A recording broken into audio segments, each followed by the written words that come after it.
Welcome everyone and happy June 3rd. Kind of a dreary day outside, but that's okay. I think we needed the water a little bit. So um, today we have with us Pascal Chan from CREA. He's works in their government relations department, and we thought it might be a great idea to have someone come in from CREA and talk to our members about what advocacy CREA has been doing on members' behalf. Just in general, and then also as it relates to the COVID-19. So welcome, Pascal, and thank you so much for joining us today. Thanks. Pleasure to be here.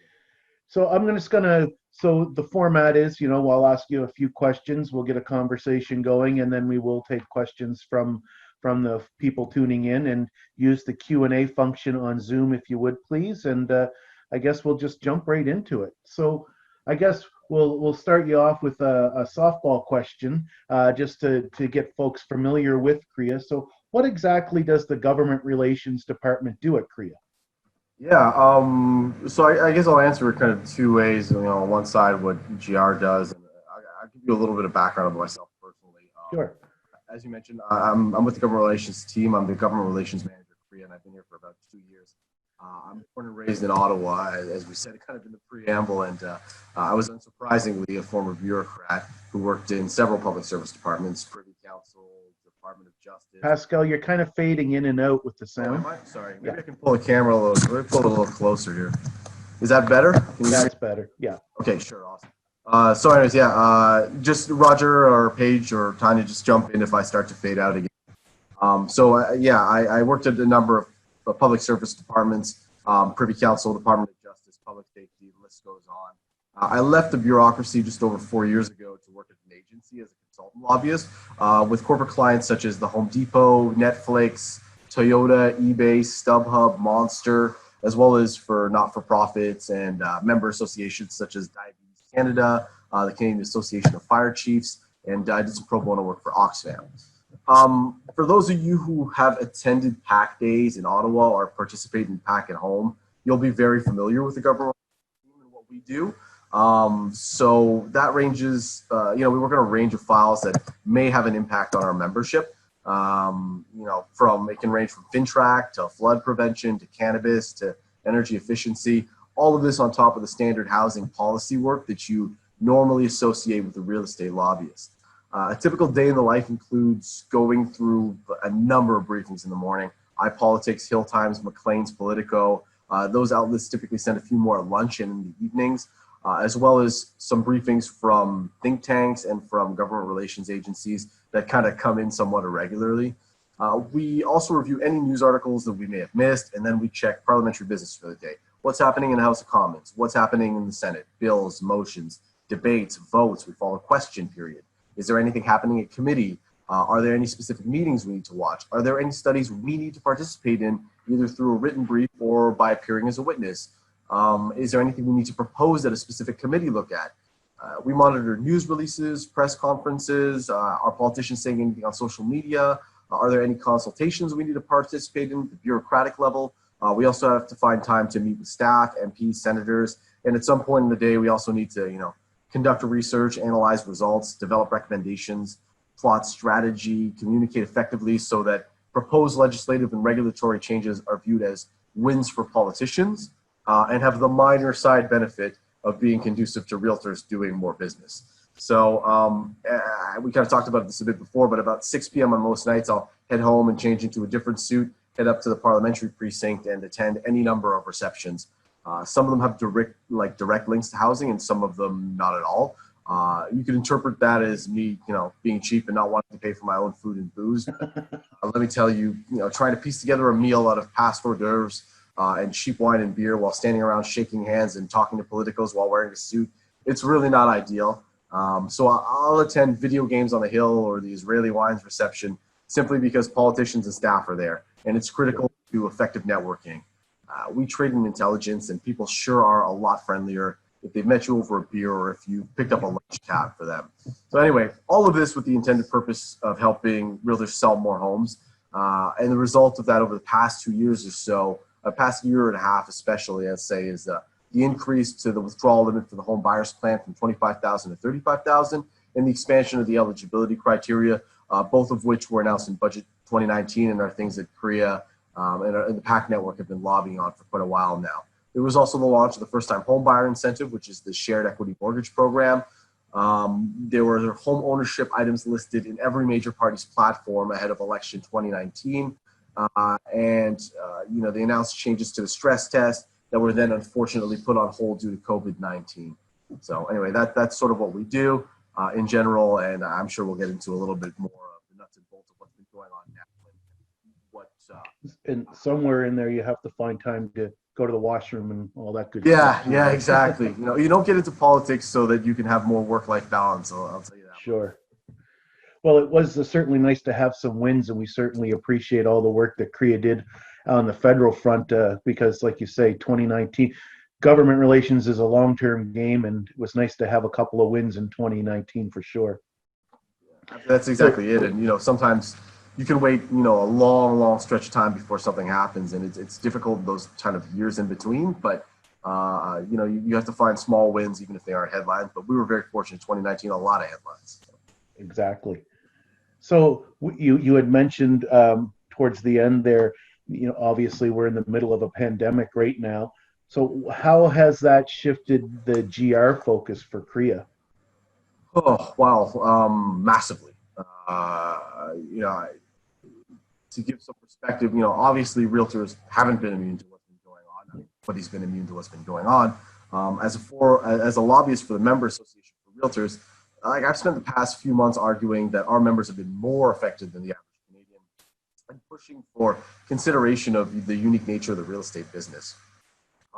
It's no surprise that social distancing is a massive obstacle to overcome when we're talking about buying and selling homes, and there's no equivalent alternative to the personal element of this business. Accordingly, despite seeing some growth in early March against the 5-year average, CREA data has shown sales and new listings started to fall midway through the month and continued the same trajectory in April. As of the first week of May, a representative sample of MLS systems was showing sales activity running 45% below the 5-year average for this time of year, while new listings were down 40.5%. With a view to confidence, the CREA Nanos Real Estate Sentiment Index has historically shown that Canadians always perceive real estate as more safe than risky. But while the index is showing signs of lower perceived risks across all regions when compared to just a few weeks ago, it still remains significantly elevated when compared to pre-COVID levels. So, the GR team specifically has been sending out communications to members once or twice weekly, analyzing government announcements and providing updates on what we've been doing. So hopefully everybody's been receiving those. If not, let me know or reach out to Paige and we'll sort that out. The headline of how our business has changed is all COVID all the time. To answer the question more generally, I should probably talk a little bit about the thinking and strategy behind our recent engagement. And later on, I'm sure we'll get into the resulting announcements from government. First, important to identify the key players who are developing the policy. We've been calling, writing, emailing, using personal channels such as Facebook Messenger and WhatsApp, just leaning on kind of those personal connections to get a hold of staff, find out who has the pen on what aspects of the legislation of interest. On the government side, obviously the key targets were the Minister of Finance, Bill Morneau, Minister responsible for small business, that's Mary Ng, the Minister responsible for employment, Carla Qualtrough, and the Minister responsible for industry, which is Nav Bains. Alternatively, as drafts of bills have been reviewed, it was critical for us to reach out to those making recommendations in the opposition camps, which is, of increased importance in a minority government, given that Liberals have to kind of play ball with the other parties and sometimes compromise on certain things to make sure that they have the votes to push things through. Many of the questions we fielded have been from opposition staff as they go through elements of what the Liberals have proposed in order to then provide amendments on the draft legislation. So that's kind of how the focus has shifted on the day-to-day. We've talked a little bit about it, but politics is a really old school business. A lot of the in-person aspects, such as the networking, is really tough to do now that it's happening and we can't meet with people for coffee, lunch, or drinks. We've had to rely heavily on our existing networks. My colleague Dill, for example, is a former Liberal staffer, and he's been leaning on his close network of friends to get information. That can become a considerable strain on those personal relationships you've established when it's all one-way traffic. Like I said, I take a contact to lunch. you talk about personal stuff, you check in on family, you gossip, and you get to some business as well. Your contact doesn't feel so used. Now we're just asking for things, and Right. we have to be cognizant of how that could be damaging going forward. If you can still be an effective lobbyist, waking up and opening your laptop at your kitchen table, working sunrise to sunset, but all of the after hours work kind of helps give us a competitive advantage. And, we're sure that part of that has contributed to some of the big wins we've seen over the past year and a half. I guess if I could just jump in for a minute, you said right now, you know, relying on the personal relationships that have been built up. I guess that just goes to show the importance of taking the time to build those relationships, not only with the politicians, but the staffers, probably more importantly, right? To build that up. So when it comes, not that we're going to have a pandemic, hopefully again for another couple hundred years, but in times like this, right? I mean, if you didn't have those personal networks, you basically come to a standstill. Yeah. No, absolutely, right? You could still, you still build some relationships through the kind of the cold email and the cold call. Sure. You have related business, but that really precludes that the person you're reaching out to, the MP specifically, has any sort of desire to answer you or any interest in your issue at all. Mm-hmm. You have a lot of MPs. Like I remember even in my previous job, I had a lot of group of MPs and staff that would show up to events even if they had nothing to do with, their MP's portfolio or anything like that, just because they kind of knew us and they knew it would be a good event and they knew, we'd give them the opportunity to talk to some people that could, it would be a good conversation and things like so. You kind of build that and you really get. I know that when I reach out to somebody I know, there's a 90% higher chance they're going to respond to my email Right. Or my phone call. Whereas you're kind of they're kind of shots in the dark otherwise. But you raised a really, really critical point that we can't stress enough, especially we bring it up to our PAC rep, how important staff are, because quite frankly, the MP doesn't have time to speak to everybody and look at everything. And frequently, even when they do take a meeting with somebody, it's a staffer that's briefed them up on everything that's happening, that's done all the legwork before the meeting, and has really recommended whether or not the MP should support or not this position. So. No, absolutely. And that's one of the things that I love that CREA does during PAC days is they drill that point home to the PAC reps that, it's important to treat the staffer with as much respect as you treat the MP, for sure. So what are some of the changes? Well, I guess you kind of touched on that, so I'm going to skip that question right now. Well, sorry, go ahead. Well, it was what are some of the changes you've seen because of the lobbying that you've done? Yeah. And sorry, no, go ahead. And if you say you're going to skip to the next question, maybe we can just kind of combine them and I'll go through everything. Sure. So some of the issues that you're currently trying to address with the government, the CEWS, the CEBA, et cetera, what are you doing on those files? Yeah, and it's a good thing we kind of pack them together because, those things will kind of, what we've seen and then what we're doing is all kind of dependent on each other, and the way that things are kind of, as things change, you try to be as proactive as possible when you do regular lobbying. In a pandemic, kind of all bets are off, so we're kind of our chief concern, I can say from the start, was getting help to our members who had no income, obviously. During that eligibility criteria for whatever financial help they rolled out wouldn't exclude realtors due to the nature of their business. And the initial government proposal to help individuals was 2 programs that didn't seem to capture our membership, and that wasn't a great start. So, immediately we started lobbying hard on inclusion for workers who may have unorthodox pay systems or work arrangements, using realtors as an example of that. So the result was the Canada Emergency Response Benefit, or CERB if you like, under which the self-employed, independent contractors, small businesses, and those living on a commission-based income should be captured. It's a taxable benefit of $2,000 every 4 weeks for up to 16 weeks to eligible workers who have lost their income due to COVID-19. To qualify, you must have stopped working because of COVID-19, You can't have voluntarily quit your job. And you had to have an income of at least $5,000 in 2019 or in the 12 months prior to the date of your application. On April 15th, government announced changes to the CERB that accommodates those receiving a modest income. So individuals are now allowed to earn up to $1,000 per month while collecting the CERB, and that change is retroactive to May 15th.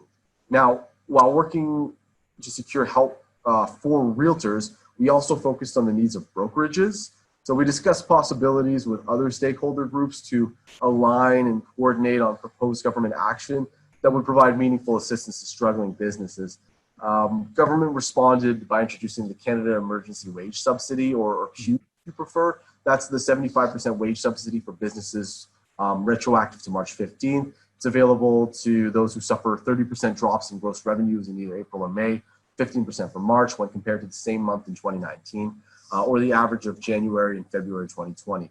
For those employed by companies affected by COVID-19, this program is essentially government covering up to 75% of their salaries on the first $58,700, which is about just a little bit less than $850 a week. So employers are expected to top employees up the remaining 25% of their wages.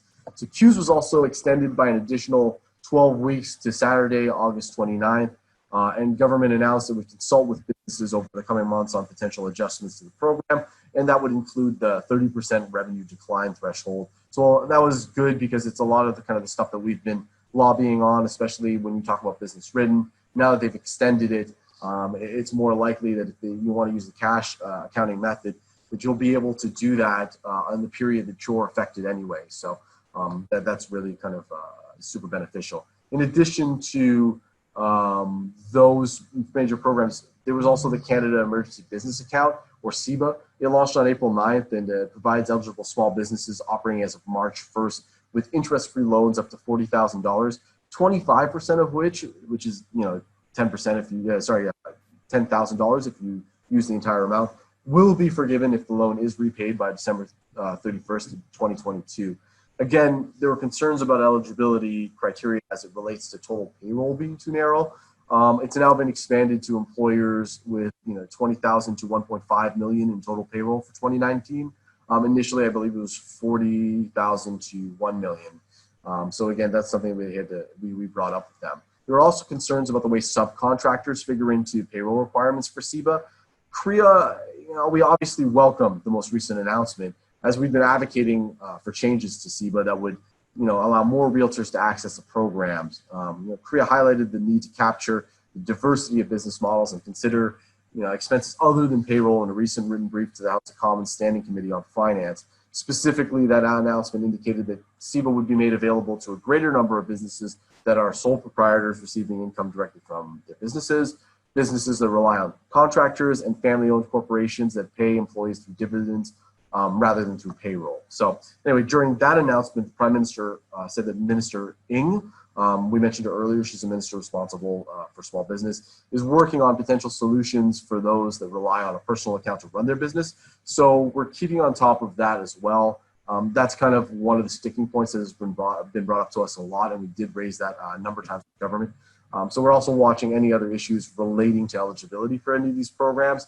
Government's constantly changing them, so sometimes within even the span of a couple of days. So I recommend that you check your inbox regularly for updates from CREA. We'll definitely keep you posted. We've been doing our best to do that as frequently as possible. I mean, sometimes the announcements are just fast and furious, and we're trying not to bombard you every day or every other day with a new member update, trying to kind of keep them together. So there's that, and finally there were a few other significant measures that I feel I should probably mention. On March 13th, the Bank of Canada lowered its target for the overnight rate by 50 basis points to 0.75%. Yeah. That was a proactive measure taken to counter negative shocks to Canada's economy. And that was done the same day that Morneau, the Minister of Finance, held a press conference with the Governor of Bank of Canada and the Superintendent of Financial Institutions.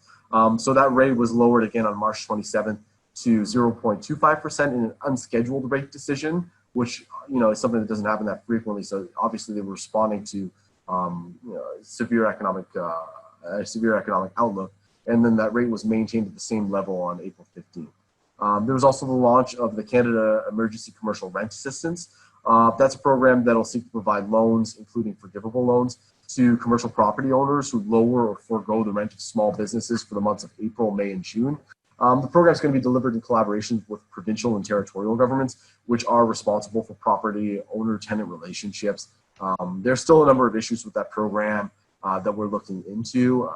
I'll have a little bit more to say on that, but I think that everybody's kind of been following overall. There's also the Canada Revenue Agency is allowing businesses to defer until the end of June any GST or HST payments or remittances that become owing on or after March 27th and before June. So that means that no interest is going to apply if your payments or remittances are made by the end of June 2020.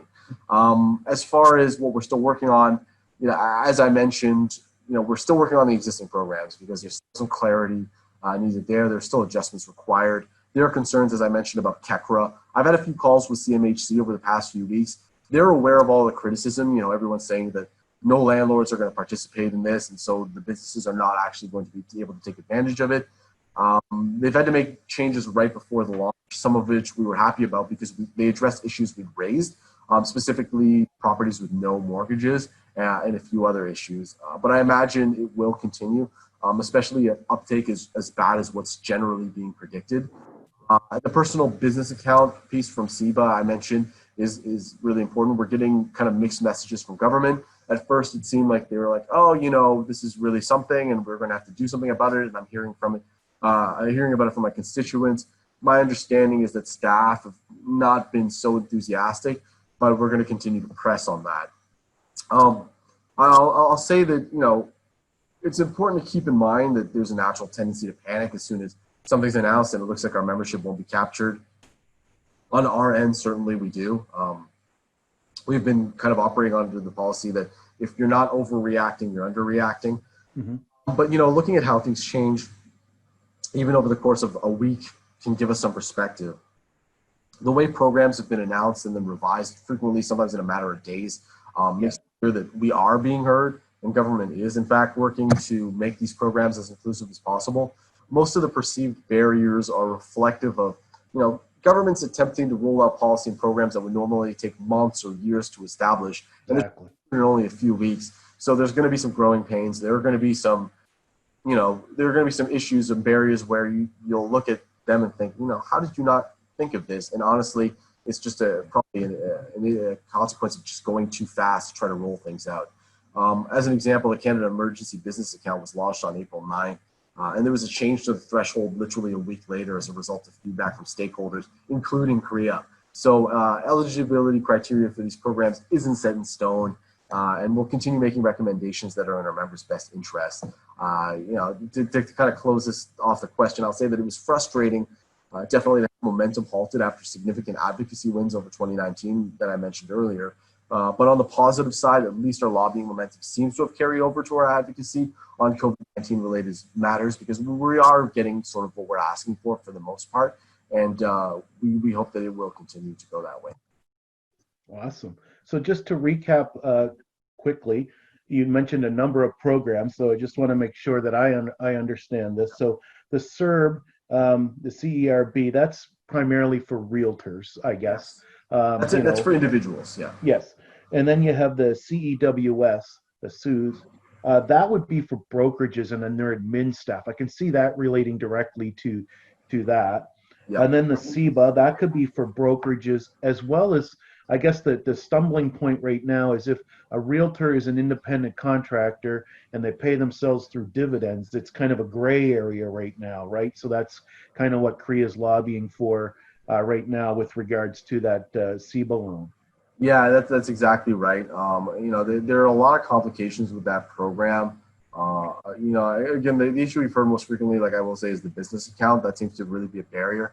Not being a person who runs my own business, I remember thinking, oh, that seems pretty sensible. And then you start to think about it and say, well, some businesses have grown really quickly. And quite frankly, when you're starting to get off the ground, the idea of, launching a business account and having an additional expense is really not. And you think that, having a personal business account is quintessential to small business. You would think, and we don't know that it is. Like, I have nothing but anecdotal evidence of that, but it is kind of curious that they went that way. But at the same time, we understand that the idea behind it was literally to be able to draw a clear line between who's a business and who's not. So yeah, we're continuing to work on that. We're continuing to work so that hopefully anybody who needs the help can get it.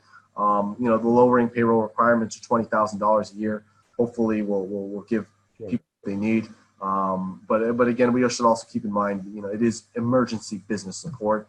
If you have very little overhead and are complaining that, well, I would love to get a $40,000 loan that I can just pay $10,000 back and have it for gift. That's not really the spirit of what this program is for. We fielded if most of the questions that we fielded, absolutely realtors need help and we get it. But we have fielded a couple of them that, why aren't you doing this? I was like, well, that would be kind of tone deaf, right? Like this really is to for an emergency and not to help somebody who's making, for example, $350,000 in 4 months, right? Like, Sure, no, understood. But we do have some independent contractors out there that, it's the 80-20 rule. Like we probably, yeah, so. And then absolutely.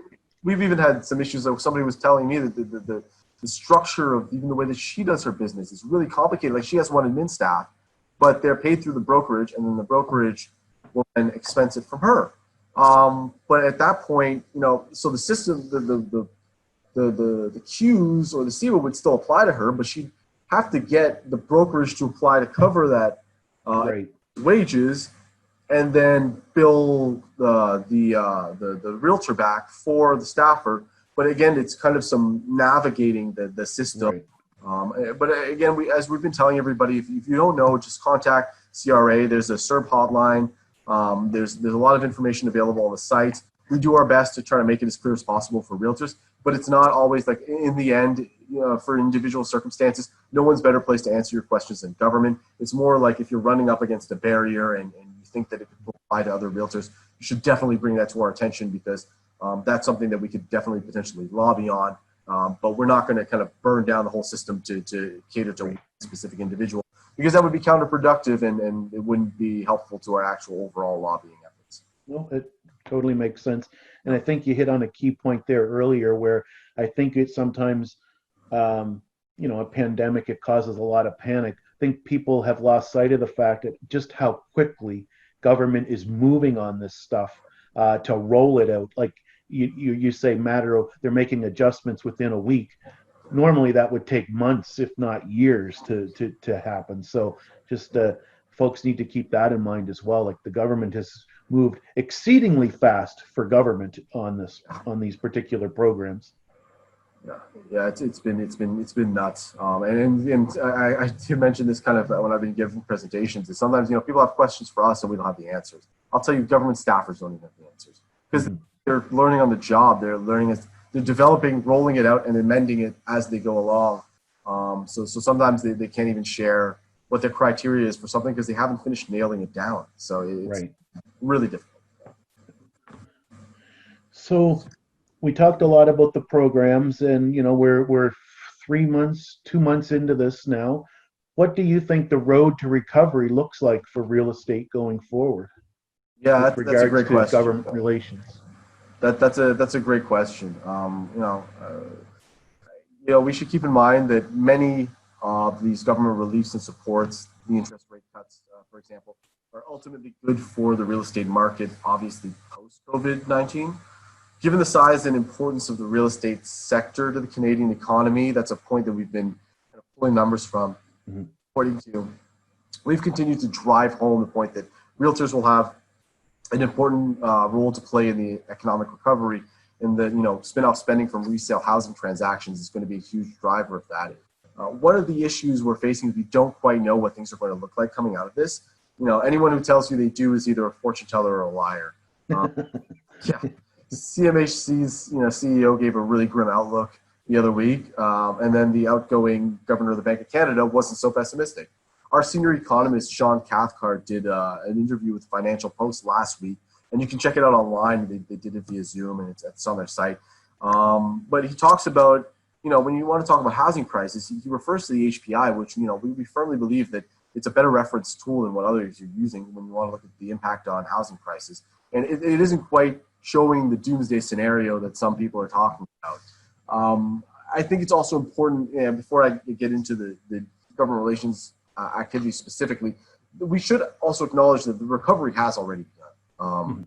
Realtors, as you all know of this Zoom call, are early adopters of technology. And since April 7th, Realtor.ca's made it possible to virtually showcase listings by integrating video and 3D tools from 10 of the most popular services. Realtors can schedule and promote live stream open houses using popular platforms like, say, Facebook Live, Instagram Live, Zoom, and YouTube.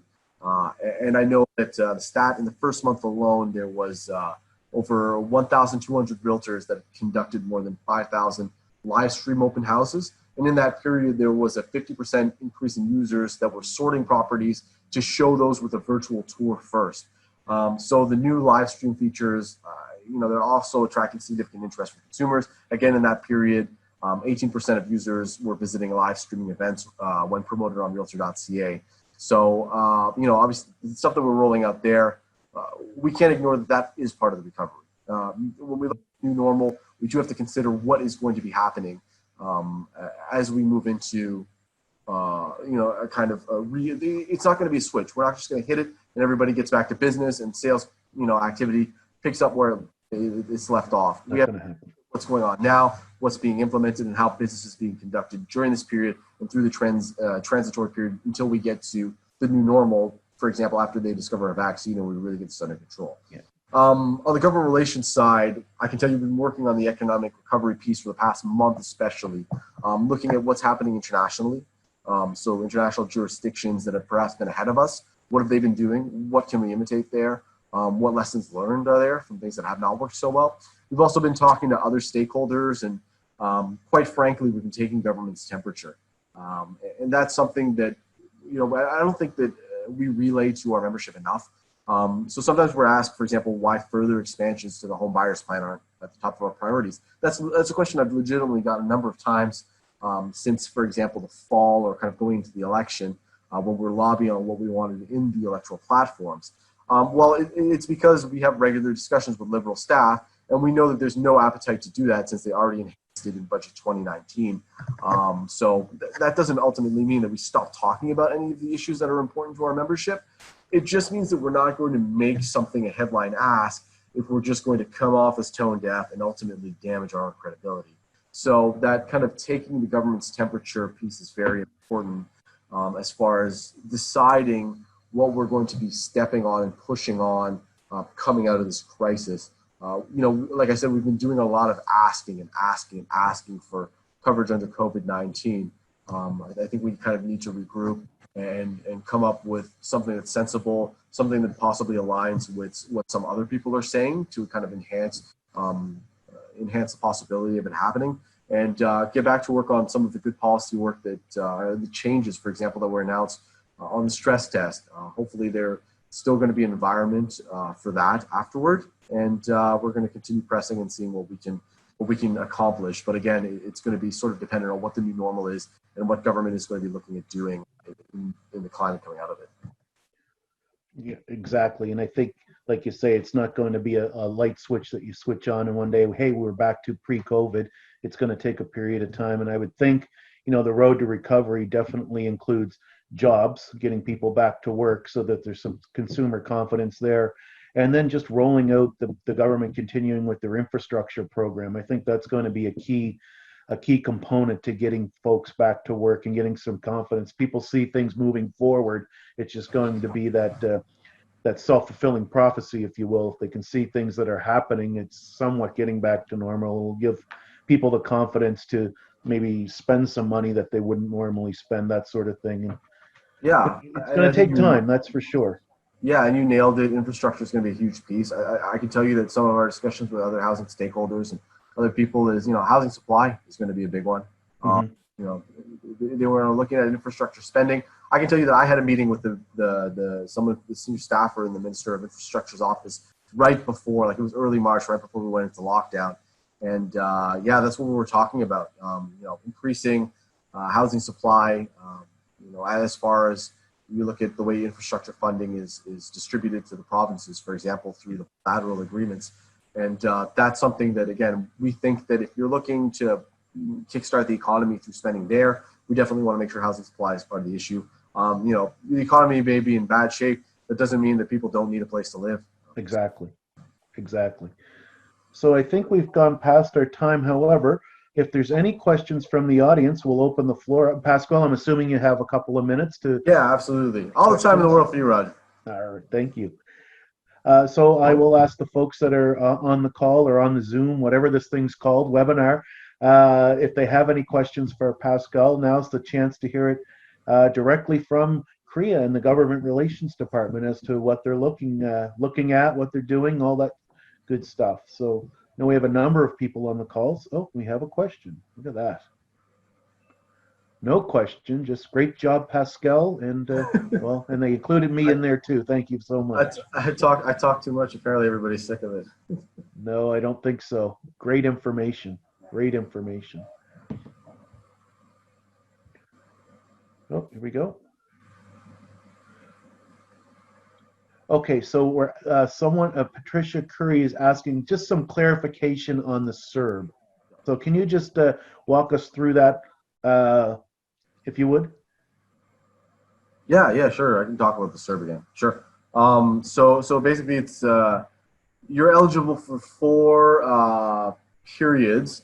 We don't know whether the extension is there's going to be an extension to it at the moment. From everything that we've seen from government, it looks like they're going to be planning that what they want is to shift people from being on CERB to getting back to work. So they're hoping that there's going to be more pickup with the Canada Emergency Wage Subsidy, where where companies that are basically suffering a decline in revenue are bringing their employees back or bringing new employees on and are able to pay them through that subsidy. So basically people are getting back to work. Hopefully they get the economy moving again, and hopefully they start to wean people off of CERB, basically is what they're looking at. As far as specific individual applications, I'm sorry if I'm not answering your question correctly. Well, I think she did put in a clarification, so maybe I can jump in. Yeah, sure.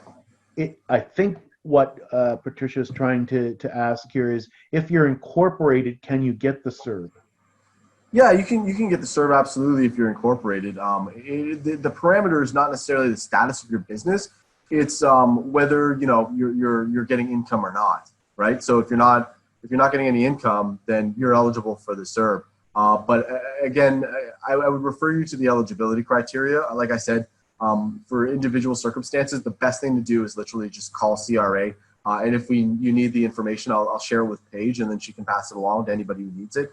Yeah, it's not really a measure for the CERB what your business is. It's a measure of your income as an individual. So if you're not getting any income and you need the emergency response benefit and you apply in good faith, you should be able to get access to it. So yeah, we encourage you to get in touch with CRA and apply. And even if they get paid by dividends, they could still. Yep.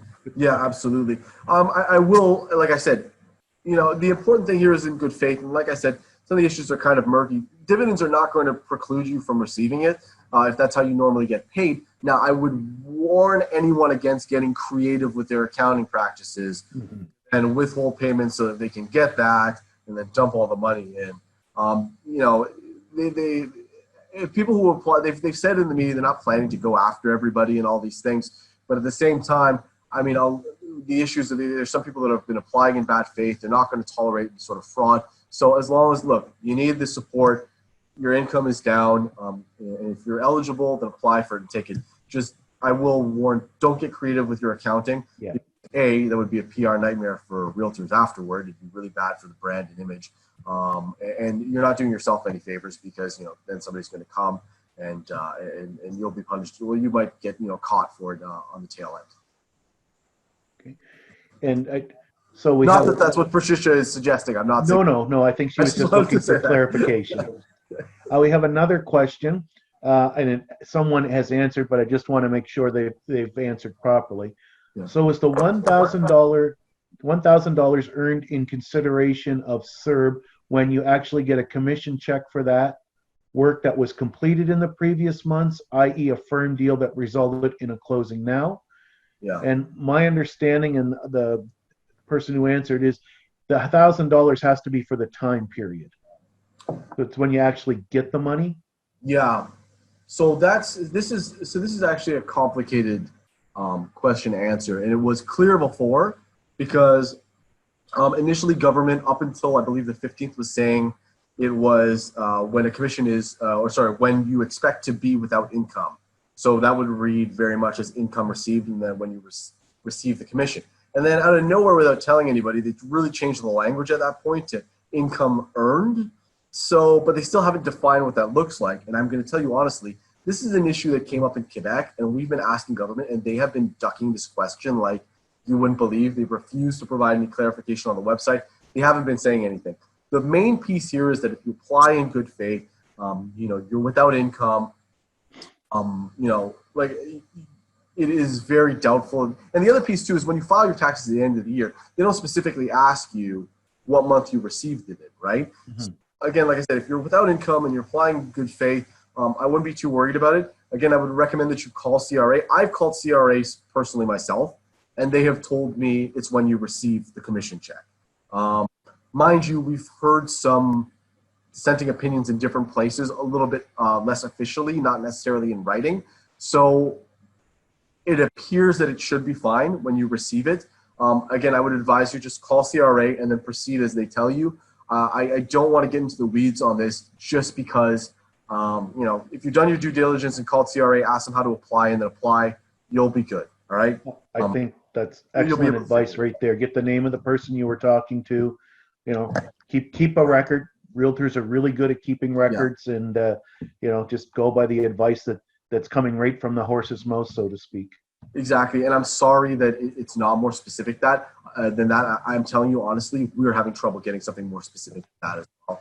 They've really, even CRA officials. We had a call with some of our larger franchises, and 3 DGs from CRA, and they ducked that question like there's no tomorrow. They would not answer it. They wouldn't answer it afterwards. They wouldn't provide any written guidelines. I think it's generally just they're not entirely sure of how to address the issues and make it like they're what we understand is they're wary of getting into profession specific criteria, because then they feel they're gonna have to do it for everyone. Right. Problem is, we still need an answer. My understanding, and everyone's understanding, again, if you apply in good faith, go through the regular procedures, you're not trying to defraud the government, you should be fine. And for me, I will tell you that, if the CRA comes back and says, well, you should have applied when it was income earned, at the same time, you're still receiving income, right? Potentially, right? Say you have no income earlier because you weren't doing any sales in March and April early on, but you were still receiving residual commissions. I mean, you didn't really need the money then. You needed the money a couple of months later, when you're actually receiving nothing. Even if potentially now at this point you've started to resell homes, that doesn't change the fact that you're not going to see that commission check, for example, 90 days. Right. So you needed the income now. So I'd be very hard pressed to think of a CRA agent who wouldn't understand that. Because that sort of application, when you receive the commission, is definitely within the spirit of the legislation and spirit of the program. Mind you, I hate to do this, but say that, just call CRA, listen to what they tell you, and apply that way. Because we don't want to tell you something and then all of a sudden they come out and say something else. Yeah. Like I said, they changed the criteria again on the website without telling anybody. And then, we've given you false information. So Exactly. Your best bet is always to go right to CRA if it's a gray area or you have a question. Mm-hmm. So I don't see any more questions coming in. So I want to thank you for your time, Pascal. We very much appreciate it. I certainly enjoyed having the chat with you, and hopefully we'll see you, sometime in person. I'm not sure when, but it would be nice. These are great, but it's always better to have the face-to-face interaction at times. So no, thank you so much, and on behalf of the members and those who attended the call today, thank you for taking the time. Certainly, very much appreciated. Thanks so much for having me. Thanks everybody for listening. And anytime you have questions, again, if you have any written questions you want to ask them during the session, feel free to send them out to Paige, and Paige and I talk on a regular basis. So we'll get you some answers to the best of our abilities, definitely. Awesome. Great. Well, have a great day, everyone, and we'll see you next week. Thanks again. You as well. Thanks, guys.